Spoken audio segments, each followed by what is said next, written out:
नमस्कार sir madam, मैं आनंद। स्वागत है आपका फाइनेंशियल फ्रीडम पाने के सफ़र पर। दोस्तों, हम म्यूचुअल फंड इन्वेस्टर अपना थोड़ा थोड़ा पैसा जमा करके अपने लिए एक अच्छा पैसा तैयार करने के लिए अच्छे म्यूचुअल फंड की तलाश में हमेशा रहते हैं, अच्छे टाइम की तलाश में हमेशा रहते हैं। दोस्तों, आज हम आने वाले समय में मार्केट का क्या हाल रहेगा, क्योंकि मार्केट लगातार गिरावट दे रहा है, डर का माहौल लगातार बढ़ता जा रहा है। इस पर हम चर्चा करेंगे और साथ में कुछ कमेंट लेंगे और साथ ही राजू सर का जो चैनल है उस पर वो अक्सर बताते हैं कि अधिकतर स्मॉल कैप में ही इन्वेस्ट करें। यहाँ तक कहते हैं कि 4, 5, 6 स्मॉल कैप ही रख लें। इस पर भी हम समझेंगे कि ऐसा क्यों। चलिए देखते हैं, पर उससे पहले, आगे बढ़ने से पहले मेरा आपसे एक निवेदन, कृपया चैनल को सब्सक्राइब कर दीजिए और नोटिफिकेशन के बटन को ऑन करके ऑल का घंटा दबा दीजिए। और म्यूचुअल फंड को लेके आपके मन में कोई भी सवाल हो तो कमेंट बॉक्स में जाकर लिखें, मैं आपके सारे सवाल पढ़ता हूं और सबका जवाब देता हूं। चलिए अब हम देखते हैं। तो सबसे पहले एक कमेंट मेरे पास आया है रामदास सिंह जी का। सर, आपने मेरे पिछले कमेंट का जवाब देने के बजाय उसे डिलीट कर दिया। रामदास सर, ऐसा मैं अक्सर करता तो नहीं हूं, लेकिन अगर हो गया हो तो सॉरी, आप फिर से कमेंट कर दें, मैं उसको अगले वीडियो में जरूर ले लूँगा। एक एजुकेशन एकेडमी वाले सर हैं, ये लिखते हैं सब अलग अलग बोलते हैं, लोगों को कंफ्यूज करते हैं। बिल्कुल सही कह रहे हैं सर। क्या होता है कि जो म्यूचुअल फंड है, एक फंड या एक पोर्टफोलियो सबके लिए एक जैसा नहीं हो सकता, अलग अलग हो सकता है या होता ही है, होना ही चाहिए। तो इसलिए ऐसा हो सकता है कि आपको ऐसा लगता हो, लेकिन हम लोग कई बार हर तरह के लोगों के लिए हमको वीडियो लाना पड़ता है, जानकारी लानी पड़ती है, इसलिए ऐसा हो सकता है। चलिए, अब ये हमीर सिंह सर लिखते हैं, सर ETF के बारे में आपकी क्या राय है, क्या करें या ना करें इन्वेस्ट। देखिए हमीर सर, ETF यहाँ पर भी आप SIP की तरह अपना इन्वेस्टमेंट अमाउंट लगा सकते हैं, कहीं कोई दिक्कत नहीं है। उसके लिए आपके पास एक डीमेट अकाउंट होना चाहिए। और ETF खरीदने बेचने के लिए आप ETF जब खरीदते बेचते हैं तो डीमेट अकाउंट से ही आपकी खरीदी और बिक्री होती है। वो भी एक अच्छा तरीका है इन्वेस्टमेंट का। अगर आपको ETF के बारे में मुझसे कुछ जानना है तो मेरा एक चैनल और है ETF के लिए, ये उसका हैंडल है बिना स्पेस दिए। अगर आप ये हैंडल को टाइप करते हैं तो मेरा चैनल आ जाएगा, यहाँ कहीं स्पेस नहीं देना है, @InvestAnand, ये आप हैंडल सर्च मारेंगे तो मेरा चैनल आपको मिल जाएगा। वहाँ पर मैं ETF के लिए वीडियो डालना जल्दी ही शुरू कर रहा हूँ, तो आप इसको सब्सक्राइब कर दे सकते हैं। ये मेरा चैनल है, इसको आप सब्सक्राइब करें। यहाँ पर ETF के लिए वीडियो, जानकारियाँ, सवाल जवाब आते रहेंगे इन्वेस्ट आनंद चैनल पर। चलिए अब हम मार्केट को पहले समझ लेते हैं। तो देखिए, बीते हफ्ते में बाजार की चाल को पहले समझ लें, क्योंकि अब नया सप्ताह शुरू होने वाला है। महाशिवरात्रि की छुट्टी भी रहेगी बीच में और महीने की एक्सपायरी भी है। तो देखिए बीते सप्ताह में क्या हुआ, निफ्टी इंडेक्स फंड की क्लोजिंग जो है 22,795 -117 पॉइंट, यानी 22,800 से निफ्टी का नीचे जाना कहीं ना कहीं ये बताता है कि मार्केट में अभी भी कोई मूड माहौल नहीं है ऊपर जाने का। नीचे जाने की संभावना ज़्यादा दिखाई देती है। निफ्टी बैंक को देखें, ये भी माइनस में बंद हुआ। स्मॉल कैप को देखें तो ये 14,683 पे बंद हुआ, यहाँ पर भी 83 पॉइंट की गिरावट देखने को मिली। मिड कैप को देखें तो यहाँ भी 480 पॉइंट की गिरावट देखने को मिली मिड कैप फंड में। अब अमेरिका की बात भी जरूर कर लें, क्योंकि अमेरिका की बाजारों का असर भी हमारे बाजार पर होता है। और ट्रंप चाचा जो टैरिफ का गेम खेल रहे हैं, टैरिफ, उससे भी बहुत ज़्यादा असर दिखाई पड़ रहा है। अमेरिका बाजार भी जो हैं वो भी बुरी तरह से गिरे हुए हैं। आप देख लीजिए, डाउ जोन्स, नैस्डैक, ये 50 दिन के औसत से नीचे पे बंद हुए हैं पिछले उसमें। और विक्स जो है, वॉलेटिलिटी इंडेक्स, ये बढ़ा है, ये बढ़ करके 16.28% हो गया। और ये विक्स बताता है कि मार्केट में अभी घबराहट और बनी हुई है, बढ़ती जा रही है। जब लोग डरते हैं तो मार्केट में गिरावट और होने की संभावना रहती है। ये एक अच्छा संकेत हमारे लिए नहीं है विक्स का बढ़ना। अब मैं डाउ जोन्स की बात करूं तो डाउ जोन्स 748 पॉइंट टूटा और ये जो डाउ जोन्स की गिरावट है 2025 की सबसे बड़ी गिरावट मानी जाएगी 2025 की। अमेरिका के बाजार हमारे बाजारों को भी प्रभावित करते हैं, इस बात को भी समझने की आवश्यकता है। शेयर मार्केट के बादशाह वॉरेन बफेट जो म्यूचुअल फंड इन्वेस्टमेंट वगैरह करते रहते हैं, काफी बड़े इन्वेस्टर हैं, इनकी जो कैश होल्डिंग बढ़ती जा रही है, ये कैश पे बैठ रहे हैं, ये भी मार्केट की ओर संकेत करता है कि हो सकता है मार्केट अभी और नीचे जाए। पर मैं फिर कह रहा हूं, डरना बिल्कुल नहीं है। मैं आपको सिर्फ जानकारी देता हूं सचेत होने के लिए, डराने के लिए नहीं, म्यूचुअल फंड बेचकर जाने के लिए नहीं, बस सतर्क होने के लिए। बल्कि मैं कहता हूं कि मार्केट की ये गिरावट इन्वेस्टमेंट का बेस्ट टाइम है, गोल्डन अपॉर्चुनिटी, इसकी तरह समझता हूं मैं।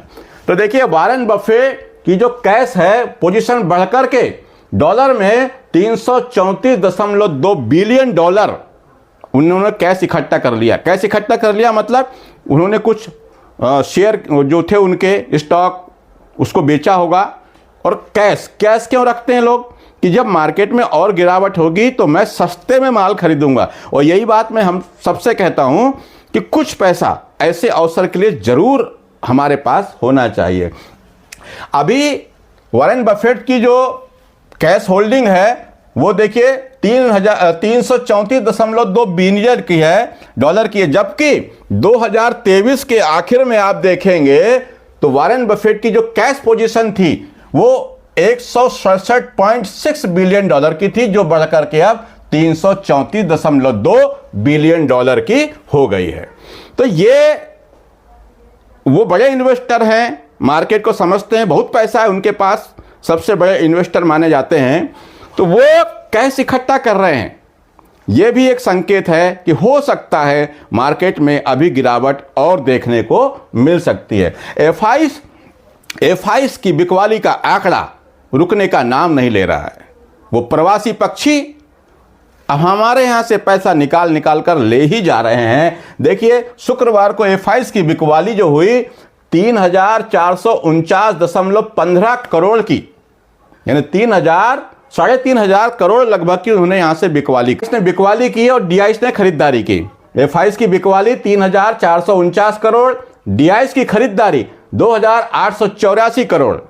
तो आप इसको भी देखेंगे तो बिकवाली ज्यादा है फॉरेन इन्वेस्टर की, और डोमेस्टिक जो इन्वेस्टर हैं, हमारी जो इंस्टीट्यूट म्यूचुअल फंड कंपनियां वगैरह करती हैं, उनकी खरीदारी उससे कम है। तो यहां पर भी हम ये समझ रहे हैं, कुछ आंकड़े बता रहे हैं कि जो म्यूचुअल फंड हैं वो भी अभी कैश पर बैठे हुए हैं, वो भी अभी खरीदारी ज़्यादा करने के मूड में दिखाई नहीं दे रहे हैं। अब मार्केट की गिरावट जो है वो और हो सकती है, मगर डरना मना है। दोस्तों चैनल को सब्सक्राइब कर दीजिए, और म्यूचुअल फंड को लेके आपके मन में कोई सवाल हो तो कमेंट बॉक्स में जाकर लिखें, मैं आपके सारे सवाल पढ़ता हूं और सबका जवाब देता हूं। ये कमेंट मेरे पास आया, राजू सर यूट्यूबर तो बोलते हैं कि अगर 15 साल एसआईपी करनी है तो स्मॉल कैप में ही करें, आप क्या व्यू है इस पर एक वीडियो बना दीजिए। देखिए सर, यहां पर देखें, राजू सर जो कहते हैं उनके वीडियो काफी व्यूज हैं, उनके काफी अच्छी जानकारियां देते हैं, लेकिन उनके वीडियो में अक्सर यह कहा जाता है कि अगर आपको 15 से 20 साल का समय आपके पास है तो आपके पास सिर्फ स्मॉल कैप होना चाहिए, और 4, 5, 6 स्मॉल कैप रखने की सलाह भी देते हैं। अब वो ऐसा कहते हैं, ये कितना सही है ये निर्णय आप करें मुझसे ज़्यादा। चलिए तो देखते हैं, सिर्फ स्मॉल कैप में इन्वेस्ट करने कहते हैं। अभी हम एक उदाहरण लेते हैं क्वांट स्मॉल कैप फंड का। क्वांट स्मॉल कैप फंड 23 सितंबर 2024, इसकी एनएवी थी 306 रुपए, 306 रुपए की एनएवी थी, और 21 फरवरी 2025 को इस म्यूचुअल फंड की जो यूनिट थी उसकी प्राइस हो गई 243 रुपए। 306 से गिर करके 243 सितंबर से फरवरी के बीच में। अब यहां पर बात यह आती है कि यदि किसी ने यहां पर 23 सितंबर उदाहरण ले रहे हैं, ऐसा मत समझिएगा कि इतना कौन खरीदेगा, एक साथ क्यों खरीदेगा, तारीख और ये वो सब, वो नहीं, सिर्फ एक एग्जांपल ले रहे हैं अपन। अगर किसी ने 10 लाख रुपए इन्वेस्ट किया होता और उसको 306 रुपए के भाव से एक यूनिट मिलती, तो उसके पास यूनिट होती 3268। 3268 यूनिट मिलती उसको कितने में? 10 लाख रुपए में। लेकिन जब इसकी एनएवी 21 फरवरी, अभी जो 21 फरवरी गया उसमें आप देखेंगे तो उसकी एनएवी जो गिरकी थी, उसका रेट था वो 243 रुपये आ गया, और यूनिट कितनी है उसके पास में? 3268।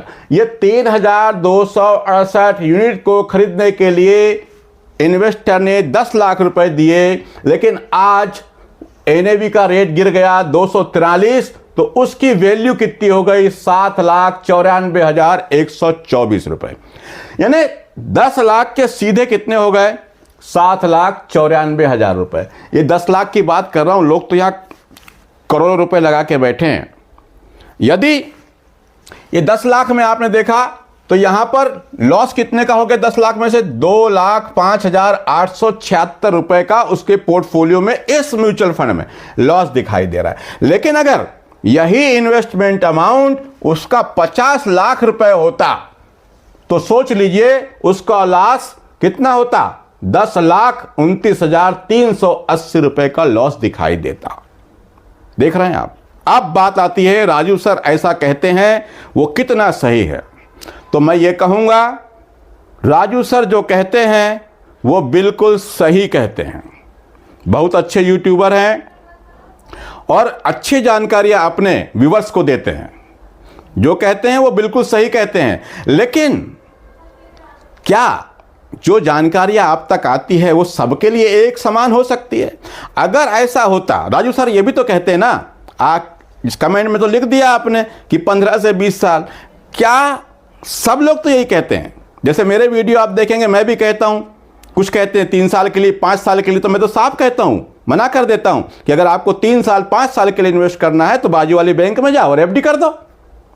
लेकिन उसके बाद भी लोग म्यूचुअल फंड में आते हैं, और ये सब लोग कह रहे हैं, राजू सर कह रहे हैं, मैं बार बार कहता हूं, वो बहुत अच्छी जानकारी देते हैं, अच्छे यूट्यूबर हैं।